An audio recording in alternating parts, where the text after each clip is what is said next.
Welcome to my channel. పొంగనాలు అయితే చేస్తున్నానండి. ఉదయం దోసపిండి మిగిలితే ఆ దోసపిండితో అయితే పొంగనాలు చేస్తున్నాను. కొంచెం ఆయిల్ వేసుకోవాలి.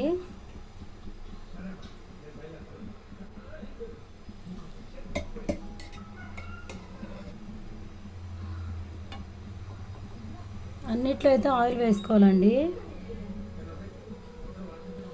ఒక స్పూన్ ఆయిల్ అయితే వేసుకోవాలి. చాలా రోజులు అవుతుంది నేను కూడా చేసి, అట్లా వస్తాయేమో చూడాలి.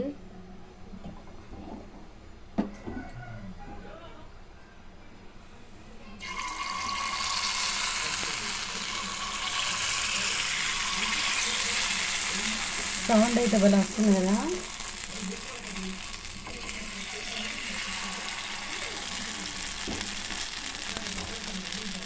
ఈ దోసపిండిలో కొంచెం కరివేపాకు, పచ్చిమిర్చి, ఉల్లిపాయ ముక్కలు కట్ చేసి కలిపి వేసుకుంటే బాగుంటుంది. నేను ఇవన్నీ వేస్తే మా పిల్లలు తినరండి, అందుకే నేను మామూలుగానే వేసేస్తున్నాను.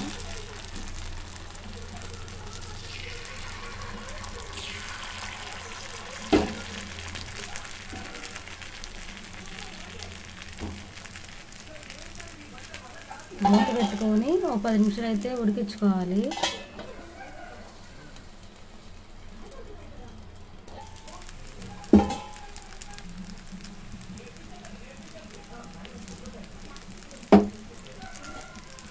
ఇవైతే ఒకసారి తిప్పి చూసుకోవాలండి, లేదంటే మాడిపోతాయి. మంచి కలర్లో వస్తుంది, అంటుకోవట్లేదు చూసారా.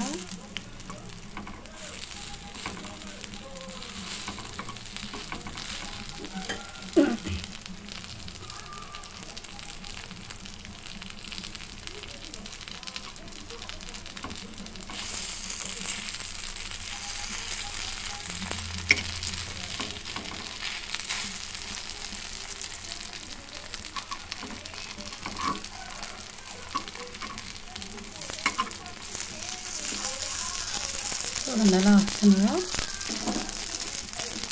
అవన్నీ రెడీ అయ్యేలాగా టైం పడుతుందండి ఫ్రెండ్స్. వీడియో నచ్చితే లైక్ చేయండి, షేర్ చేయండి, సబ్స్క్రైబ్ చేసుకోండి. Thank you friends.